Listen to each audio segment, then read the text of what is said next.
नाज़रीन, अभी हाल ही में गवर्नमेंट ने एक नेशनल एसेट को यानी कि पीआईए को 135 अरब रुपए का आरिफ कंसोर्शियम को 75% हिस्से उसके फ़रोख्त कर दिए थे। यानी कि असल में उसको 10 अरब रुपए का बेचा था और बाकी के जो पैसे थे आरिफ कंसोर्शियम को ही दे दिए थे उसको रीबिल्ड करने के लिए। वही पीआईए जिसके बारे में जो है वो फ़ैज़ अहमद फ़ैज़ ने कहा था कि बाकमाल लोग लाजवाब सर्विस, जिसके बारे में जो है वो अमेरिकन फ़र्स्ट लेडी जब लंदन की तरफ सफ़र कर रही थी तो उससे पूछा गया था कि हाउ वाज़ योर जर्नी? तो जिसके बारे में उसने कहा था कि great people to fly with, जिसको पीआईए ने अपने लोगों का बाद में हिस्सा भी बना लिया था। नाज़रीन, उसी पीआईए को 10 अरब रुपए का कौड़ी के दामों हुकूमत ने बेच दिया था अपनी नाअहलियों की वजह से और करप्शन की वजह से। वहीं दूसरी जानिब पंजाब के अंदर एक पंजाब एयरलाइंस के नाम से मरियम नवाज साहिबा जो कि पंजाब की वज़ीर आला हैं, उन्होंने एक एयर सर्विसेज शुरू करने का इंदिया दिया है और इसी इंदिए की कड़ी में कहा जा रहा है कि एक जहाज़ खरीदा है जिसकी मालियत 10 अरब रुपए की है। यानी कि एक तरफ पूरी पीआईए को 10 अरब रुपए में बेच दिया,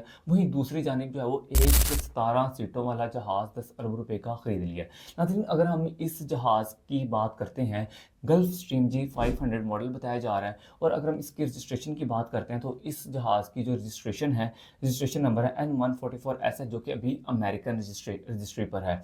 नाज़रीन, अगर इस जहाज़ की मज़ीद अगर बात करते हैं तो इस जहाज़ पर जो है वो 1 घंटे का ख़र्चा जो अगर हम फ़्लाइट की बात करते हैं 28 लाख रुपए है और अगर हम इसकी मेंटेनेंस की बात करते हैं तो $5 मिलियन इसकी मेंटेनेंस है और यानी कि ये जहाज़ चले या ना चले 50 लाख रुपए इस पर ख़र्चा आना ही आना है। और हुकूमत पंजाब इस तरह के मज़ीद 7 जहाज़ खरीदने का भी कह रही है और आने वाले 2 माह में इस एयरलाइंस को शुरू करने का ऐलान करने जा रही है। नाज़रीन, एक तरफ हमें नज़र आती है कि पीआईए पाकिस्तान की इंटरनेशनल एयरलाइन जो कि चलती चलाई एयरलाइंस को नहीं चला सके और डबो दिया करप्शन की वजह से और बदनवानी की वजह से और अपनी नाअहलियों की वजह से। वहीं दूसरी जानिब इस तरह का एक इंडिया दिया जा रहा है कि एक और हम एयरलाइंस शुरू करेंगे। यानी कि जो चल रही चीज़ थी वो आपसे चलाई नहीं गई और दूसरी जानिब आप जो है वो एक एयरलाइन शुरू करने जा रहे हैं और वो भी एक जहाज़ की अगर हम देखते हैं तो ये जहाज़ इस तरह का नज़र नहीं आ रहा कि ये एक एयरलाइन का जहाज़ है। मतलब कि 17 सीटों वाला जहाज़ कहाँ पे होता है एयरलाइन के अंदर? ये तो बिज़नेसमैन यूज़ करते हैं या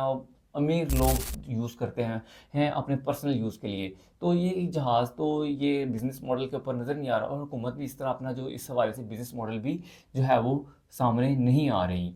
और इस हुकूमत से भी बहुत से सवालात इस हवाले से पूछे जा रहे हैं, अब तक उस हवाले से सामने नहीं आए।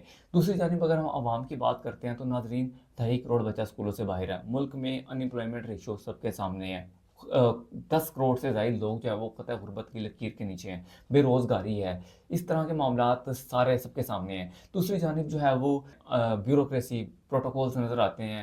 एस्टेब्लिशमेंट की जो है वो इस तरह के प्रोटोकॉल्स नज़र आते हैं। तो यानी कि एक तरफ हमें ब्यूरोक्रेसी का शाहाना तर्ज़ अमल ज़िंदगी नज़र आ रहा है। कुछ लोग तो ये भी कह रहे हैं कि इन्होंने अपने ज़ाती जो है वो मफ़ाद के लिए लिया है, इसको इस्तेमाल करने के लिए लिया है और दूसरी जानिब जो है वो हुकूमत ही कह रही है कि हम एयर फ्लीट यूज़ करने जा रहे हैं। जबकि इससे पहले अगर हम देखते हैं तो पीआईए का हाल सबके सामने है। शुक्रिया।